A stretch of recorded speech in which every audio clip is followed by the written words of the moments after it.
Hi guys, how's it going? And welcome back to my channel. Today we are doing a tier list video of Master Duel. These are currently the best decks that I think, or where they stand up to one another on the tier list for ranked. So the best of ones. And yeah, so let's get right into it. So the first deck on the list is ABCs. So ABCs is hit right now. One of their, I think it's A, B, or C, one of those is hit to 1, and honestly, the deck hasn't been performing well for a while because of this hit. Even in TCG, it hasn't been doing very much. Without DPE being in the game, this deck really isn't that great. So I would probably say, like, at best, it would have ended on maybe a Buster Dragon and maybe Infinity, but I don't know if that's even possible right now.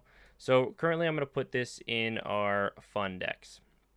All right, next on the list is Adamantipator. Now, this is our very first best deck in the game. So one of the reasons why I would say Adamantipator is one of the best decks in the game is because of its sheer power level. So it plays crazy cards like Sekka's Light. It plays crazy cards like Block Dragon. It plays crazy cards like Union Carrier, which then summons the the Dragon Buster Sword. From the deck and attaches it, so it locks your opponent out of extra deck summoning. It also ends on a Boral Savage with a Nibiru in hand and a 3 or 4 negate Appaloosa. Like this deck, really, its power level is super insane. It's a little it sucks getting hit. It sucks getting hit by Maxi, but this deck has so much like potential to play through negates. It has so much potential for going first and second.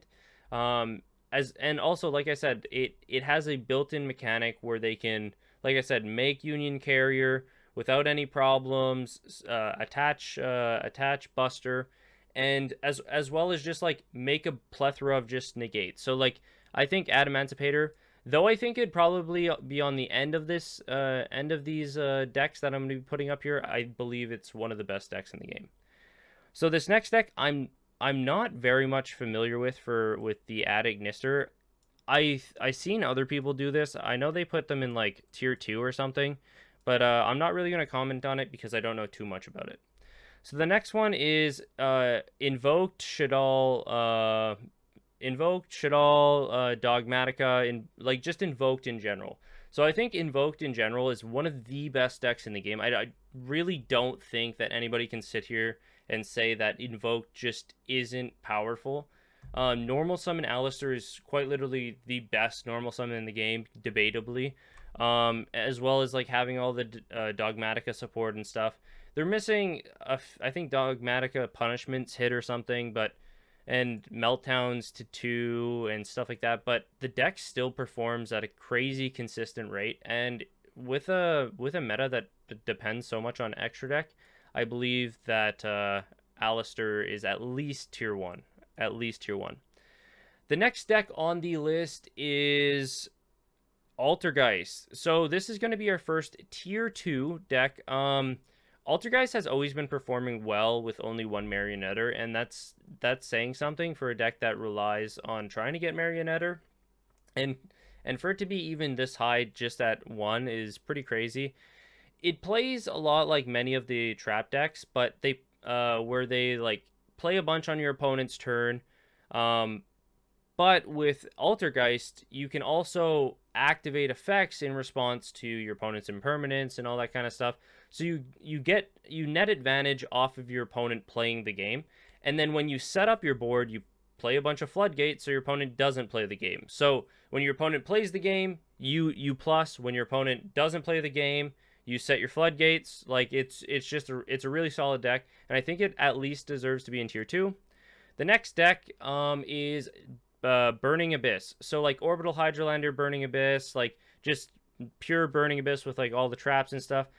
Orbital Hydrolander, Burning Abyss, I would say is my favorite way of playing the deck. You can play, like I said, Sekka's Light. You can play Orbital Hydrolander. You can play with Fairy Tale Snow. You have a bunch of interactions on your opponent's turn, and you can play Mare with Destrudo, which means you can get a 1-card Boral Sword. Like this deck there's a reason people say Burning Abyss never dies, because this deck always comes back more and more powerful, and the more level 3s we get, as well as having all the dangers pretty much off the list, just makes this deck that much more powerful. So I definitely think this is at least a tier 2 pick.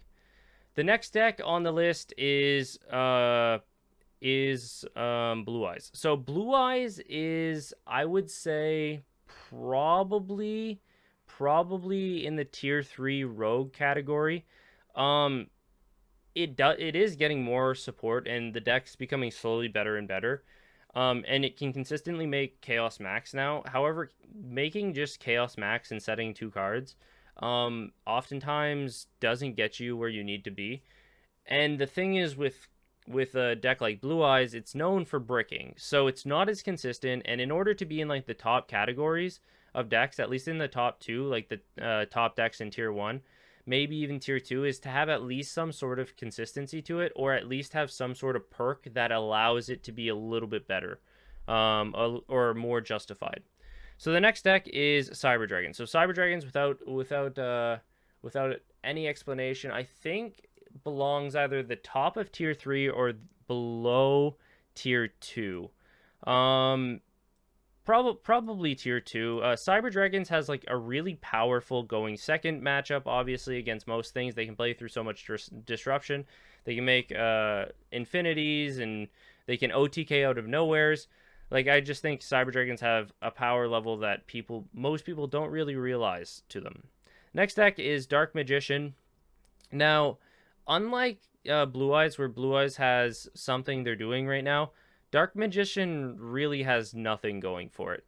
And it's unfortunate, but Dark Magician, until they get Dragoon, or not Dragoons, they get DP or something like that, like, they don't do anything. And Dragoon was their best card. They don't have that. Their end board is really like activate, circle, set navigation, pass.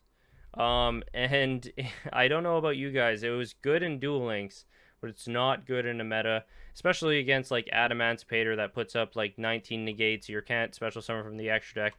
Like, it really gets far outshined. The next deck is DDD. So DDD is one of those decks that, like, when I think of a deck, I would probably put it in all right, just because of the sheer number of like convoluted strategies that it takes in order to if you guys haven't looked this up, look up DDD's playthrough manuals. Like, there's like 15 different like decision trees just to get to some very simplistic end boards that don't really do a whole lot. Honestly, if this deck had like a more like linear playstyle, a little bit more linear playstyle, with like a more powerful end board, even if it was complicated in a powerful end board, it would be worth playing. But that's just not the case. I think actually Blue Eyes probably goes here, and then maybe Cyber Dragon top of here. All right, so now next one we have is Boral Savage. So this one is the Dragon Link stuff. Dragon Link has a bunch of degenerate stuff going on for it. We all know this. It's one of those decks that, like, personally I think of and I'm like, oh my god, hopefully he doesn't have all his pieces or I lose the game. Because again, like, it is pretty much like a Burning Abyss style deck, where they just spit out everything, but these guys can end on like a little bit more terrifying boards going first than Burning Abyss, but Burning Abyss probably has a better going second matchup, just because they don't lose to most hand traps, except for Maxi, but every deck almost loses to Maxi. The next deck on the list is Dragon Maids. So Dragon Maids is one of those really scary decks that if they start going, you probably lose the game. All their effects happen during the battle phase, which I know you guys are thinking like, oh, didn't Gladiator Beast do that kind of stuff? Yeah, but they do it a lot better. Also, they put up just like a bunch of big monsters that most decks have a hard time getting over. But again, it's their startup time. This deck's startup time is really atrocious, and sometimes, quite literally, they just normal summon a monster and pass. And and I know you could argue that, like, oh, then they're not playing the deck right or whatever, but like, sometimes that's what they do, and you see a lot of these in ranked and stuff, and they perform well, and you could probably get to platinum 1. But I personally don't like the deck too much, but I know it's at least worthy of tier 3 or rogue. The next one on the list is Drytron. So Drytron is a little bit above Adamantipator. Drytron consistently makes Herald of Ultimateness, which is like 7 Omni Negates. Like, and the thing is with Omni Negates, that means it doesn't matter if you're activating spells, traps, or monster effects, they just stop it. And also, they discard some cards or tribute some cards for the effect, and then they gain more cards off of Eva or Ben 10, which is searchable. So the deck really just like outperforms so many decks because of how consistent it is. And I don't know about you guys, but like it is one of those decks that like makes you feel like you don't want to play the game. And yeah, so this is definitely one of the top decks in the game. The next deck, we'll talk about Outlich here. The next deck is Infernoids. I haven't played the deck too much, so I can't really comment too much on that. The next deck after that is, I would say it's Infernoids. So I think Infernoids probably belongs at the top of tier 3 or at the bottom of tier 2. Infernoids are one of those decks that they have a really, really high like a power level when it comes down to having the best hands, but they have a really bad when they brick, they really brick. And the thing that makes this deck so good is they have 3 Fairy Tale Snow as well as 3 That Grass Looks Greener. So this deck is really, really powerful. It pretty much means that when you activate that grass, it means you have 20 plus cards that can probably activate in the graveyard, because every card they play activates in the graveyard, which means 20 more effects than your opponent, which means most of the time you win the game. Infernoids, very, very strong deck. Next one is Cosmos. Cosmos is, and I have a lot of similar justifications, but it is one of those decks that like you'll see them get played and then they'll do really good when they have all their combo pieces, but when they don't, they brick hard. Like they're probably maybe a little bit better than Blue Eyes. But like, man, do they ever brick hard. Like these two decks are like could almost be in their own category, just called bricking. Like, but yeah, that's enough talking about that. The next deck on the list is Grand Maju. I think this is an easy pick for tier 2. They have Fairy Tale Snow now. Also, almost every danger is off the list, which means they can just like summon a bunch of big bodies, keep adding a bunch of cards, activate a bunch of pot cards, and then banish a bunch of stuff, normal summon Grand Maju, attack, and win the game. Very simple deck. So if you're looking for a simple deck to play, like very, very simple deck. And also very, very effective. So definitely a good deck. Next one on the list is Mech Knights. Mech Knights can be better than BA sometimes, but Mech Knights can also be worse than BA. So I'm just gonna put them in tier 2 for sure. Mech Knights, just if you're playing Invoked Mech Knights, which is a really good version of the deck, oftentimes you outright win. If you don't play the Invoked version of the deck and you just play pure Mech Knights, you also do very, very well because your opponents don't play around columns. Nobody plays around columns anymore. When it comes down to playing around columns, people forget that Mech Knights even exist. So you just get a bunch of free advantage. Also, they can play cards like Ibli, which like you normal summon, Almirage it to your opponent's side of the field. You can't get impermed. You can't get impermed. You can't get Nibiru. So you just full combo and go off. So very, very strong deck. I've played this deck a lot. I really, really like it, and I think it belongs in tier 2 for sure.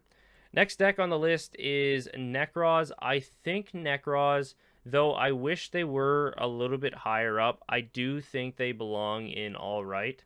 The reason is they're just not as powerful, especially on their own. Like, sure, Unicorn is really good, but that's really the only thing that sets this deck even remotely on the list anymore. Like when Necroz used to be full power, this deck was really strong. Like I mean like when it first came out. But now there's just so many other strategies that like again, if you're playing a ritual deck, you're already negging so hard. And I just feel like Drytron's just a way better deck. Way more consistent and it always has like the end board that you need. Whereas Necroz has Unicorn something else pass. So that's why I think it's in an alright tier. Next one is Orchist. So Orchist probably belongs in tier 3. If they got everything back, they would go to tier 2, maybe even low tier 1, depending on how many pilots pick up the deck. Um, Obviously, the reason why it's in tier 3 is because so many things are hit, right? So many things are hit. I think Harpour's at 1. Everything else is pretty much hit to 1. And like you'll probably struggle with the consistency of this deck a lot. And like we stated earlier, in order to be a top deck or in the tier 1, tier 2, tier 1 top decks, tier 2-ish category, you need to at least have some sort of consistency. And unfortunately, Orcish is just not there right now. The next tier 1 deck, I would say probably above Grand Maju, is Phantom Knights. Phantom Knights is one of those decks that consistently make Rongo Bongo going first. So you make Rongo Bongo with two fog blades, 1 or 2 fog blades, and a trap card in the graveyard that you can banish to summon one of your dark XYZ monsters to Rongo Bongo, which pops a card. Very, very solid deck. It can grind through so much, and if you go first and you summon Rongo, your opponent loses the game. You go second, you can play through so much because you have so much graveyard effects. Just a very solid deck in general. I think it's really, really underlooked, but a lot of people are starting to slowly pick it up and realize that Rongo Bongo still does exist in this game. So people want a deck to play it in, and Phantom Knights is very, very good for that.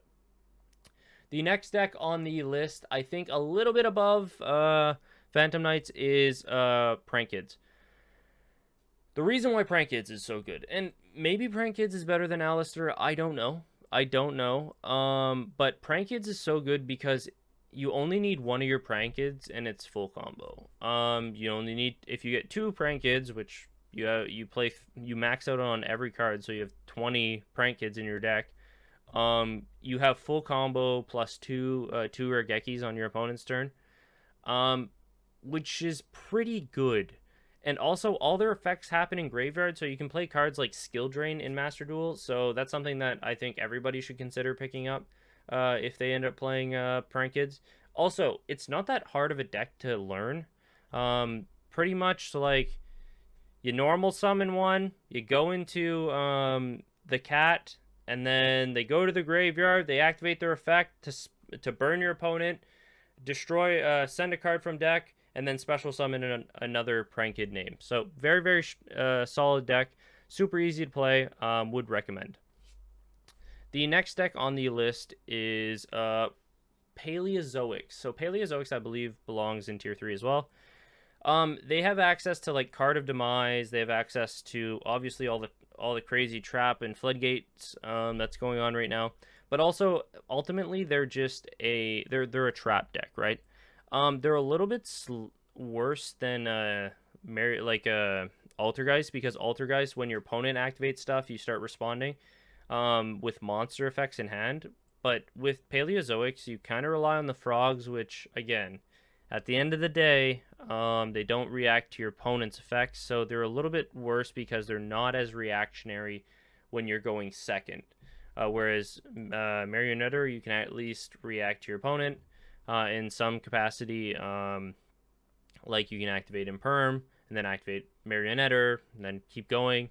So like the thing is with Paleozoics too, like they're nice because you have a bunch of stuff that just floats from the graveyard, and then you activate Torrential. So I do think they're better than Alright, but I do think they're tier 3 or Rogue.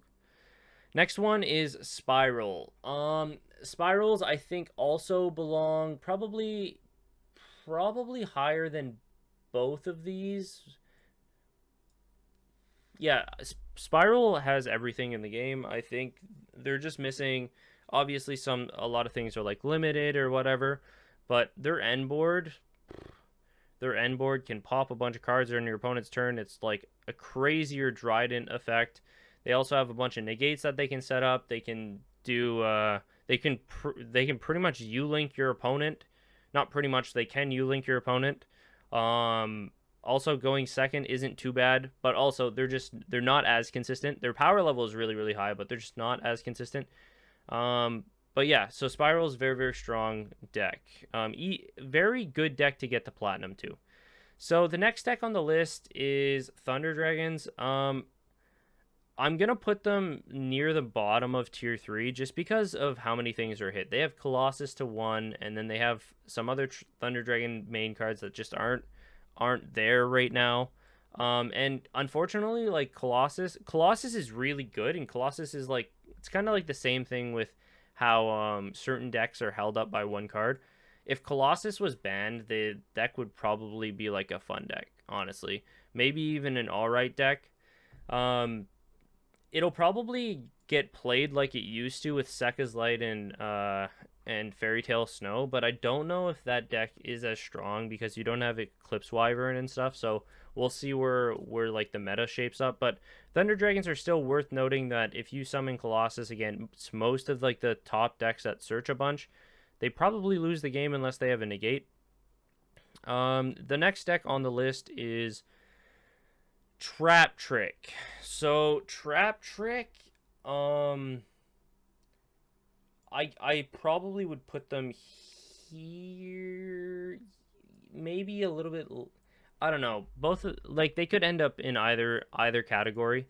The reason why I think this obviously is because they're unaffected by a bunch of trap cards, and some of the decks in the meta currently play a lot of trap cards. So honestly, Trap Trick can just kind of play through everything, and their Link one's obviously really really strong.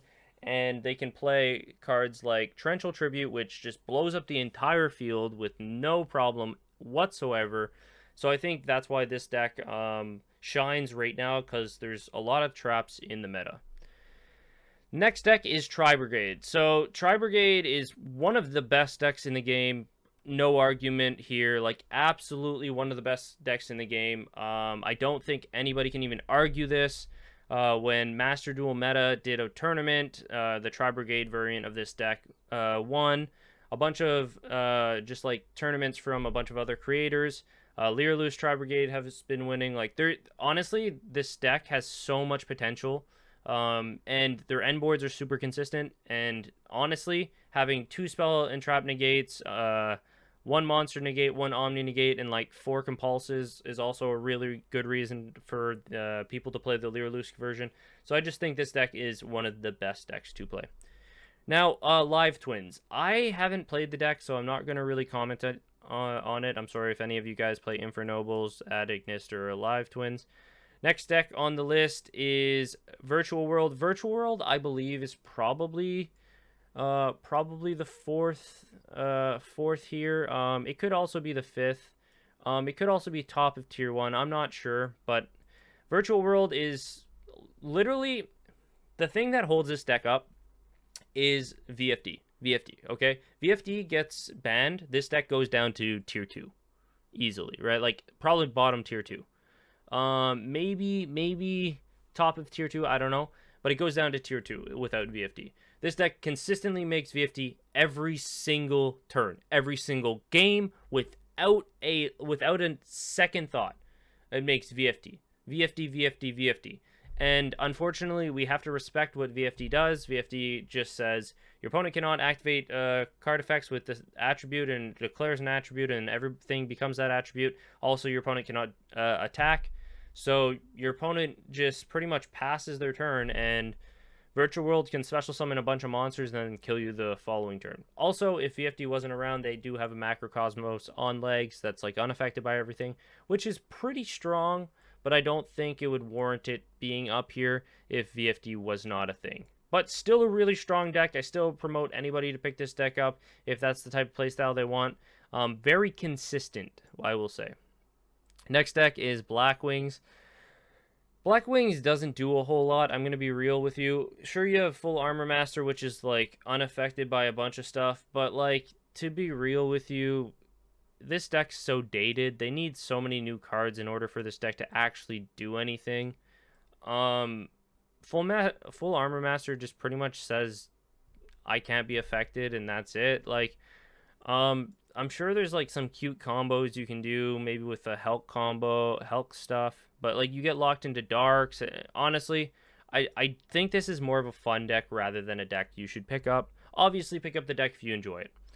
I don't know what this deck is. I'm assuming this is just pure cybers. I don't have enough knowledge about this to really comment on it, so I'm just gonna leave that there. Next one is UCT. So this one could be higher on the list of tier 2. It could also be a tier 1 deck, but again, the problem with dinos is they brick.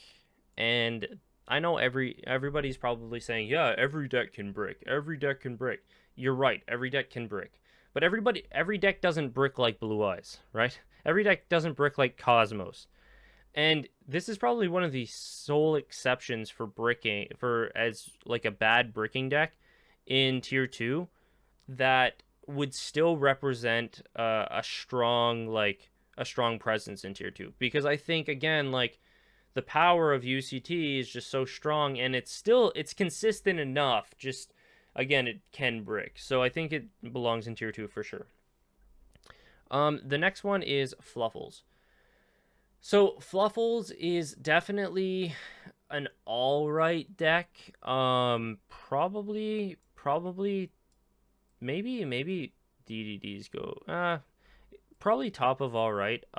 If you want to play the deck, it's good. It probably gets you some wins because again, the fusion deck that like just blows up everything, and you summon Wolf and attack 4 times.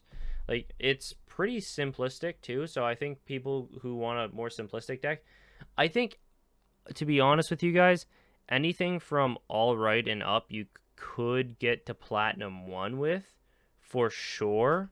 I don't think that you'd be well off to try to, like, the higher you go up on the list, the easier I think you're going to have to get to platinum 1. But yeah, I do think Fluffles can at least get there. Next deck on the list, I think, is Lightsworns. I think this deck is a sleeper deck. This deck is so strong right now, with 3 grass, 3 fairy tale snow, everything, all the draw cards in the game, all the mill cards in the game, 3 charge, 3 charge of the Light Brigade, 3 of the solar recharge, like with brilliant fusion at 1. Honestly, this deck is just, I think the problem with decks like Infernoids and Lightsworn is people don't pilot the decks. But I think if people got on these decks, I think these decks would do very, very well. And I think people have to realize that, again, that grass is a card you need to respect, because if they activate that grass, you can lose the game right away. And again, 3 Fairy Tale Snows is nothing to scoff at, because again, 3 interruptions on your opponent's turn, pretty much infinite link materials, and Lightsworns just recycles all the banished cards back into their deck or graveyard, which means they can continuously loop and loop and loop. And honestly, Lightsworns, what they can do is, your opponent, you max C a Lightsworn player, they take the max C challenge and deck you out. So when we're talking about a deck that is pretty formidable, it's definitely Lightsworns. Now, on to another deck. One of my personal favorites is Lunalights. So Lunalights currently have Tiger at 3. And when Tiger was at 3 in TCG, Raphael Nevins ended up winning the I think it was 2 or 3 YCSs with this deck, and that's not even with all the busted, broken link monsters that we have. So I think this deck could, if this deck has a pilot, this deck could honestly see like the top of tier 1, like mid tier 1. But right now it's just because not a lot of people are playing the deck, so I don't want to over represent it. But I really think this is a strong contender for like a tier 1 deck.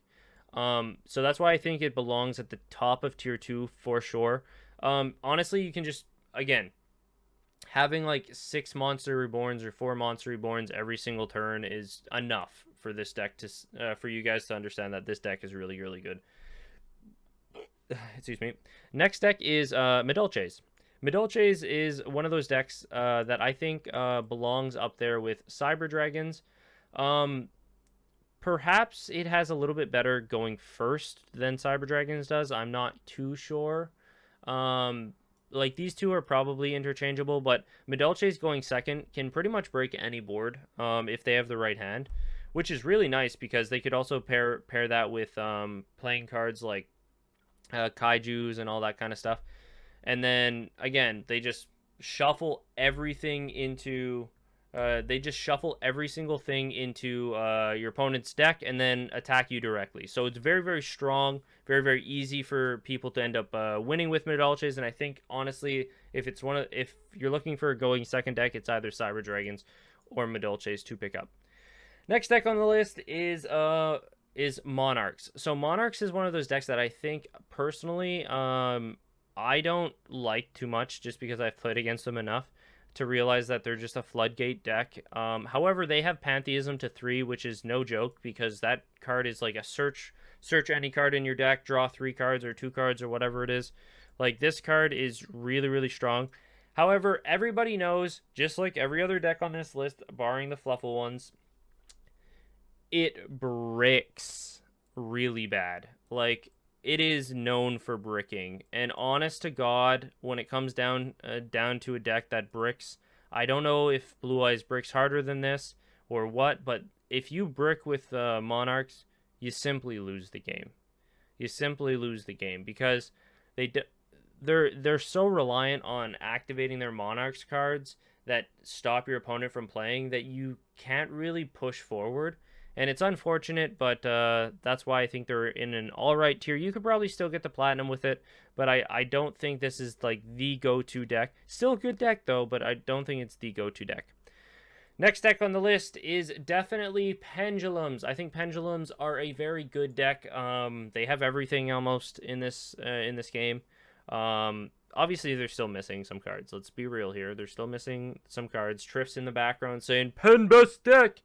But they are a good deck. Problem with Pendulums will always be that top decking really sucks. But also Pendulums have and had one of the best mechanics. The mechanics nerfed quite hard, but it's still a really good deck to just like combo into like a bunch of link monsters, Appaloozas, all that stuff. You can make Altergeist, or you can make what is that called? The Crystron Halqifiber Axe with the Dagda, which you then go into that the Synchro Magician, which pops it and then summons Artifact Scythe on your opponent's turn. Just really, really strong deck, and I think people are underestimating it. Next one is Infinitrax. I don't know too much about Infinitrax, so I'm not going to touch this one. I don't know what this deck is, so we are going to put that here.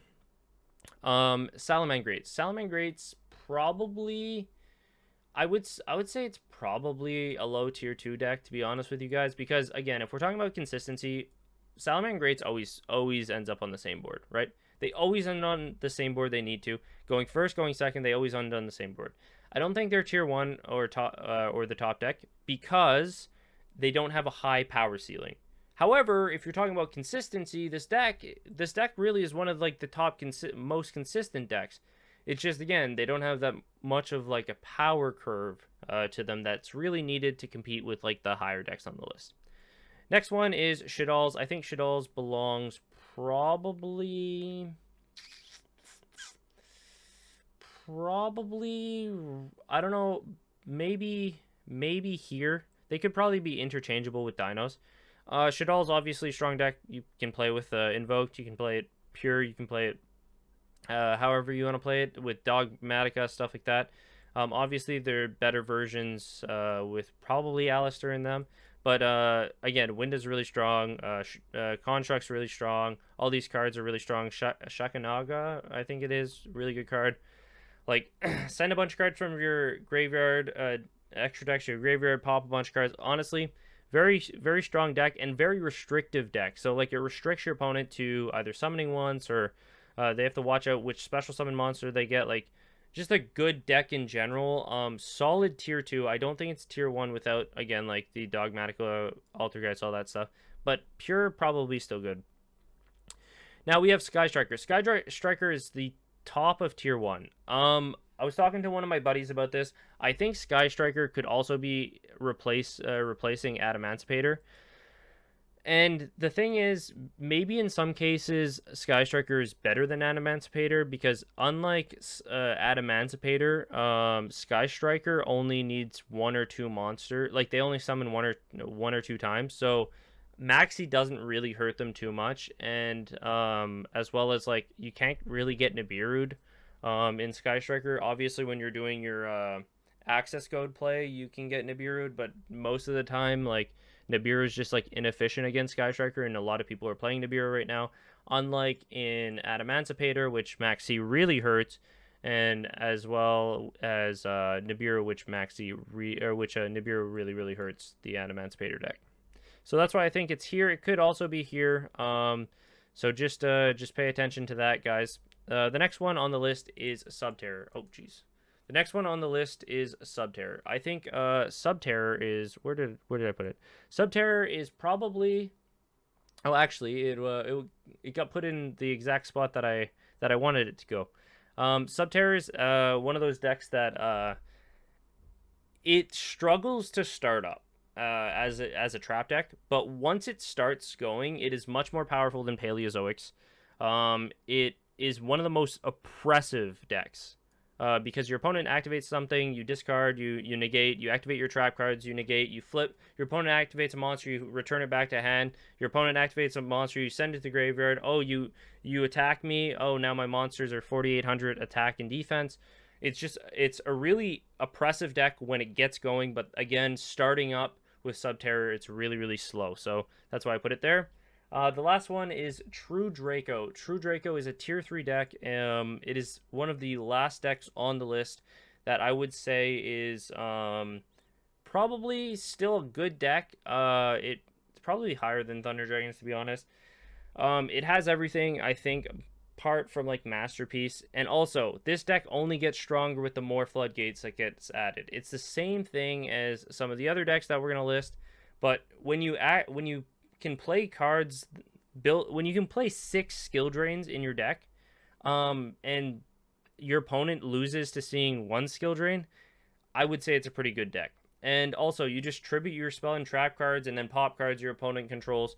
It's the same old story, as old as time with True Draco, and I think even in TCG this deck is still good, and it could probably actually let's put it in tier. Oh, maybe we put it upwards here. It could probably be a tier 2 deck, to be honest with you. Maybe Salamangreats go to tier 3, I'm not sure, but because we could see something like this, maybe something like this. Yeah, something like that. All right, the next deck on the list is Masked Heroes. I think Masked Heroes are a pretty good deck right now. They get better with DP. They pretty much do a bunch of stuff, make plasma, negate everything. Enough said right there. Next deck on the list is Red Eyes. Red Eyes sucks. There's no justifying Red Eyes. There's no world this deck's good. Let's leave it in the dirt. Next deck is probably Lunalights. I think Lunalights one of those decks that alone without Tri-Brigade is probably still a really good deck. You can still probably make your end board with Samorg, Avion, Utopic Future, and probably a Compulse or two. So you could probably still make that end board. It's just a little bit harder, a little bit more complicated. So I think Leerloose are still good. Next one is Zombies. Zombies are tier 3, solid tier 3 pick. Their new big zombie monsters, a pretty strong card. Negate stuff, pop stuff, destroy stuff.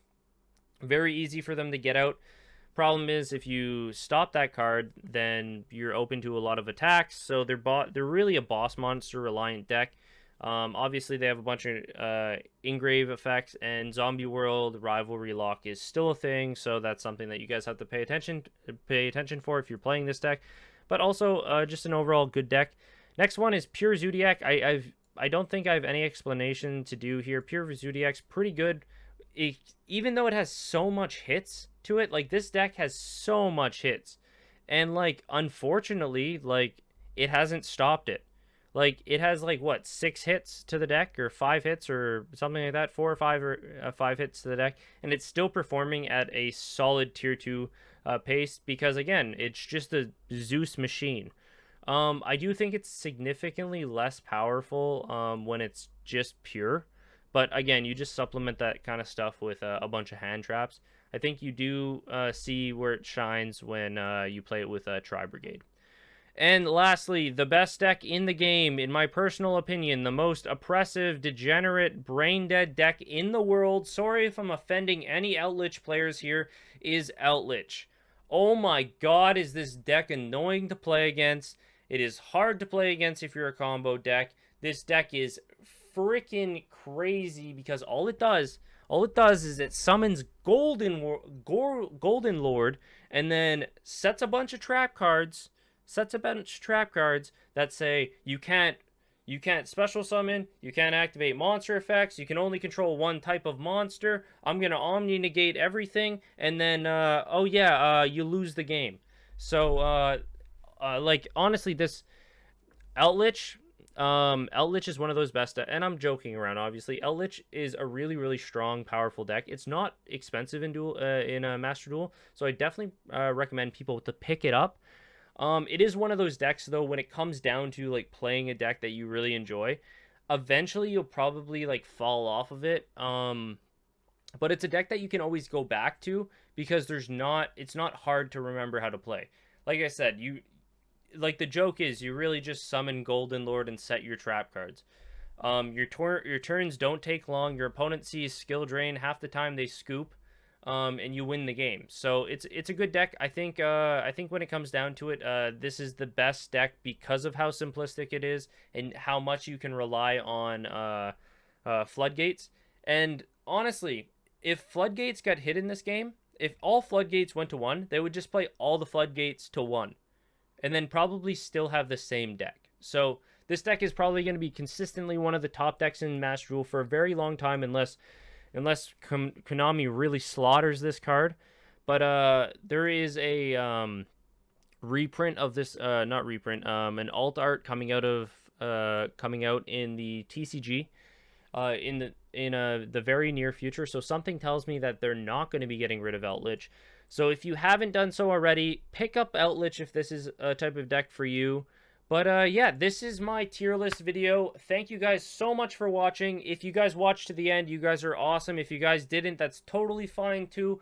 Please subscribe, like, and comment on the video, and I will see you guys in the next one. Goodbye.